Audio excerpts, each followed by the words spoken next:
All right, testing. Here again, talking about the New York Knicks. Never failing to disappoint for the last 50 years and counting. And again, I don't know why anyone thought anything less would happen. It's the New York Knicks. Haven't won anything significant since 1973. But we were supposed to think that they were going to force a Game 7, right? Good old Jalen Brunson dropping 41 points, but we needed him to get 43. Turns the ball over, runs to the baseline. He basically did the same damn thing that Draymond Green did the other day. All these NBA players do the same damn thing when they're throwing these games away. Oh, let's run to the baseline and just freaking throw the ball to no one. Run to the baseline, dribble down to the baseline. No one around, no one cutting, no one even at the corner. You just run out to the baseline and throw it to the other team. Literally, you see it every time. You see it with the Knicks. You see it with the Warriors. You've seen it with Boston. You've seen it with Philly. You've seen it with every team late in the game. Literally, they do the same thing. I'm telling you guys, they do the same goddamn thing. They throw the ball away. The game is tight. 2-point game, 1-point game, maybe a tie game. They run to the baseline and they throw the ball away. Make it look believable, but I'm not believing it, especially when every team is doing it. Every goddamn team's doing it, and you think I'm going to believe this? Dude drops 41. No one else shows up. Hard game to watch. I'm watching Julius Randle do the same rip through to his right, turn his shoulders, and bash his shoulders into a Bam Adebayo's chest. How many times do I got to watch Julius Randle do that predictable as bullcrap? How many times? How many times? And then R.J. Barrett, how many times are you going to hit a backside of a barn instead of a hoop? How many times? How many times? Mitchell Robinson doesn't even face the basket anymore. Gets a rebound and automatically about face to the point guard. Not even looking to take the easy garbage points or anything. Quentin Grimes, defense only, can't put the ball in the basket to save his life.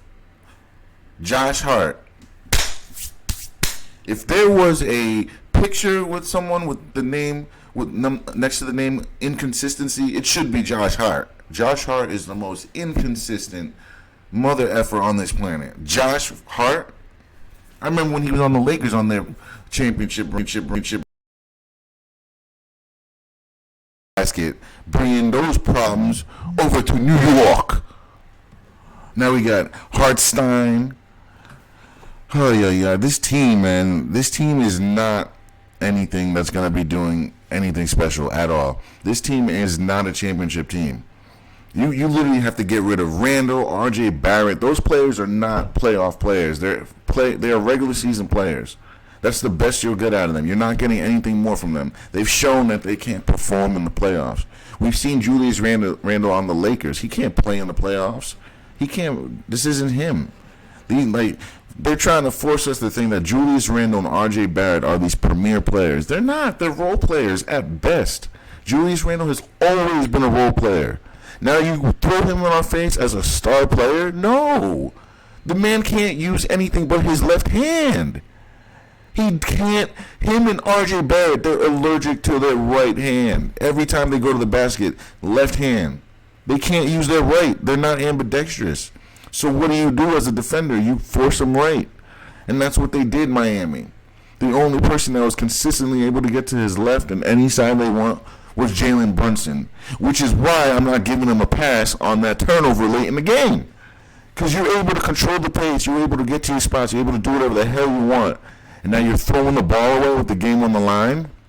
But we're supposed to believe that. We're supposed to believe that that was organic. We're supposed to believe that Tom Thibodeau didn't draw up a play that was supposed to be run to perfection, at least thoroughly. It didn't even look like they ran a play on that. It looked like he just went to the baseline aimlessly. You have everyone standing around the perimeter. You don't even have anyone cutting.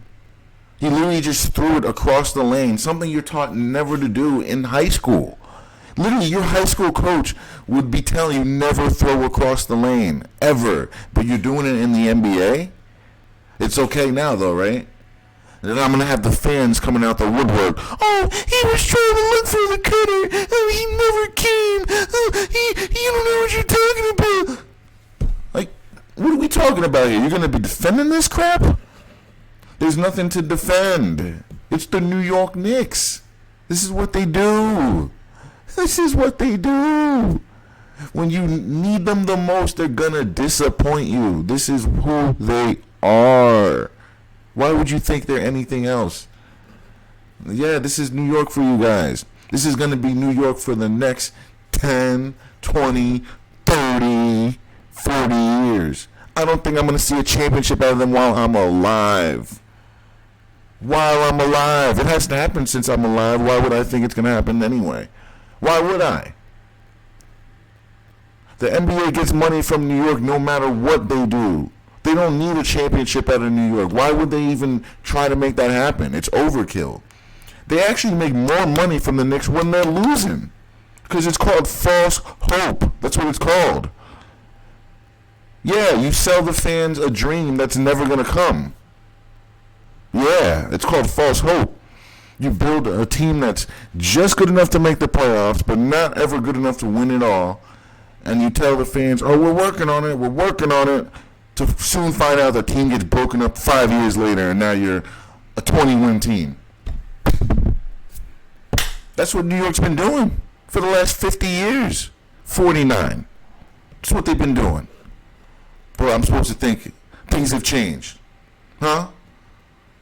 12 turnovers. What are we doing? 13 assists, not even half of what Miami had. They actually protected the rim pretty decently. Meant nothing. Won the rebound game. Won the free throw game. Won the three-point game. But then lose the game. Because of stupidity, guys. Stupidity. Stupid players. I'm done with the New York Knicks. I'm sick of them. Glad I'm done talking about them for this year. Until next year, when the misery begins. Anyway, back to this game. This was a blowout for the most part. And I don't even know why they forced a Game 6. What was the point of this? They should have just ended at Game 5. And this was another piece of false hope for the Warriors fan, making them think, oh, yeah, Steph Curry's going to come back and win. False hope. They stole your money. They got another game out of you guys. Now they gave LeBron James 5 days of rest. Same with Jokic, and we'll see who wins. Game 1's going to be a feel-out game, guys. So whoever wins Game 1 really doesn't mean shit. Excuse me. First 2 games are usually feel-out games. 3 and 4, that's when we start talking. That's when we start talking. We're still going to see what's going on, but usually that's how it goes. Now look at this. Wiggins playing with a broken rib cartilage area, right? And I quote, 6 points. And that was his out. They've said he broke his rib, right? So he can have an out for playing a shit game. So 6 points. Peyton, who dropped like 14 the game prior, 4. Draymond had 20 the other game, 9. And I told you, if he drops 20, you lose. Holding half of that, you win. Clay had 9 the other game. He had 8 today. Steph, 32. It's always been Steph. Like I said, if Steph is not on this team, this isn't a playoff team by any means, any stretch. Looney, it's just the same crap. DiVincenzo was their second leading scorer. When that happens, the Warriors aren't winning. If DiVincenzo is your second leading scorer, you're having a shit game. I'm sorry. You just are.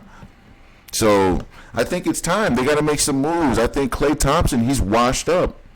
He is washed up, guys. You had, 13 good years out of him, right? He came out in 2010, around there, right? Him and Steph. 2010, I believe. They all came. Clay, Steph, and Draymond. So he gave you 13 good years. It's not going to last forever, right? He's 35, right? 34, 36. He's either 34 to 36. Like, he's paid his dues.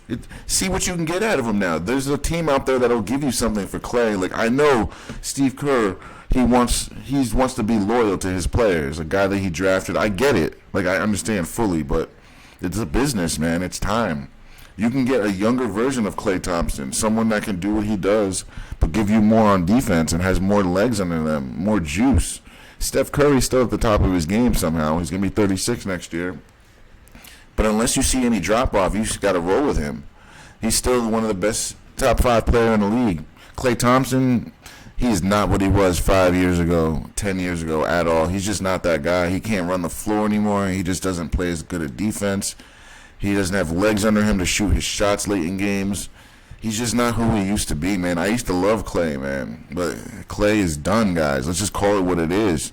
If you can somehow get someone anywhere near what he can do, I would do it. And then you have, who else? Jordan Poole and Kuminga. Those are two guys that you can get some value for another player. Remember I was talking about Boston's Jaylen Brown. If the Celtics don't win the championship, the Celtics are going to be making moves too. I think him to the Warriors would be a good move. If you want to give him Clay for Jaylen Brown and maybe Kuminga, you take Jaylen Brown, and then you can make another trade. You can probably trade Poole and get Marcus Smart over there. Honestly, Marcus Smart and Jaylen Brown on the Warriors with Steph Curry, I think that's a championship team. Because you get two wing defenders right out of the gate, and that's what the Warriors need help on. You get two wing defenders who can shoot every now and then. You could even have Smart bring up the ball and let Curry rest up and then play off screens. There's a lot of things you can do with that. Point of the matter is they can't just run it back. This team is just going to be older and less talented. Even Andrew Wiggins would be a nice trade piece. There are moves that this team can make. You have to keep Steph Curry. I think you have to keep Draymond too, just because of what he provides you. I know he only played half the game, but the rebounds and just his leadership, man, it just goes so far. But if you had to get rid of him, and you could, I guess you'd have to, right? It's just going to be a new look team. But the only person that stays is Steph Curry, guys. But you can't run it back, guys, with this team. The Lakers, man, LeBron almost had a triple-double. He played very well. This was a coming-out party for him. Austin Reeves had a bomb game. Those magnets were out for him, though. Like, every shot he put up was just nothing but net magnet shot. And then with Anthony Davis, the beauty of what he did last night, guys, it was artistic. He literally had a defensive game. He was able to rest on offense, easy buckets on offense, and defense, he just put it out on the floor, guys. Blocks, affecting shots, tipping passes, everywhere, rebounds, he dominated the game on defense, guys. If he does this next series, Jokic doesn't have a chance, because Jokic doesn't play defense. He's an offensive guy. If Anthony Davis can hold him to 20 points and bother him while doing what he does on offense, the Nuggets don't have a chance. They just don't. They really don't. I don't really fear Jamal Murray against this Lakers team. Like, he'll get his points, but I'm not fearing him like I fear Steph Curry. I think the Warriors are better than this Nuggets team, so I think the Lakers should be able to beat them. They got Hachimura, Beasley. They got guys that can play the wing, big, long guys. They got guards that play just well enough. And that's all they need. AD and LeBron at the top of their game. I just think this team's gonna win it all, man. They have the pieces. They have what they need. This team reminds me of the bubble team. This year reminds me of the bubble year. Just a weird year. Like, it was just not a typical year, guys. So I just wouldn't be surprised. I mean, I wouldn't be surprised either way if the Nuggets won either. But I'm just taking the Lakers here because of LeBron. And that's who the league is marketing, clearly. How can you can't really market the Nuggets to win. Like, can you really doctor that up? The Nuggets to win the championship?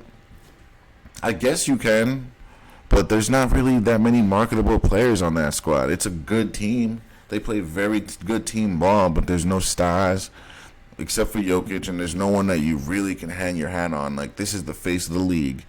Anthony Davis is making a case for being the new best player in the world, man. He's really making a case, and he might be the guy that the NBA is marketing, and we just don't realize it. So just keep your eyes on him, because he's light-skinned too, boys, and he's still young. He's still got it. He went from being the most injured to possibly the best in the world. Just like that. That's what they're trying to do, prop him up. The stats don't matter, but let's see how the Warriors lost the game. Yeah, the blocks, the steals, the turnovers, guys. And what else? They actually out-rebounded them. 20 offensive rebounds, but they couldn't hit any threes. See, they took 48 threes. They made 13 of them, guys. That's how they lost. They couldn't get a shot to fall. Even if they got half of these to fall, even 3/4 of them, it would have been a good game. But nothing was falling. The magnets were off. And same story as usual. They don't get free throws, guys. They don't go to the basket, so you don't draw fouls. 42 free throws, the Lakers. That's where they dominate. They pound you inside, and they get a cheap 31 points from the line, where you only get 10. That's the ball game.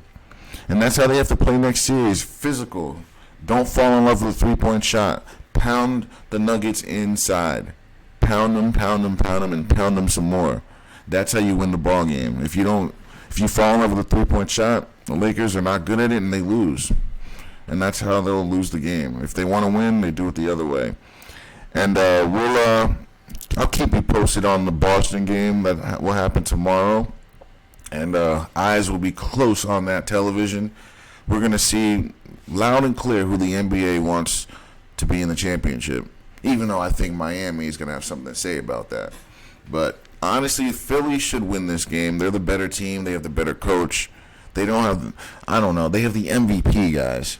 Like, I get it, Jason Tatum, hoopla, Jaylen Brown, I get it. But that's really all the Celtics have. They only have Jaylen and Jason. That's it. Philly, they have Maxey. They have Harden. They have, what's his name? That 6'10" guy, not Michael Porter, his twin over there. I can't think of his name, but that other dude that plays like Michael Porter, they have him, and then they have Embiid. Like, this is a better team. PJ Tucker, I just don't get how they can't beat Boston.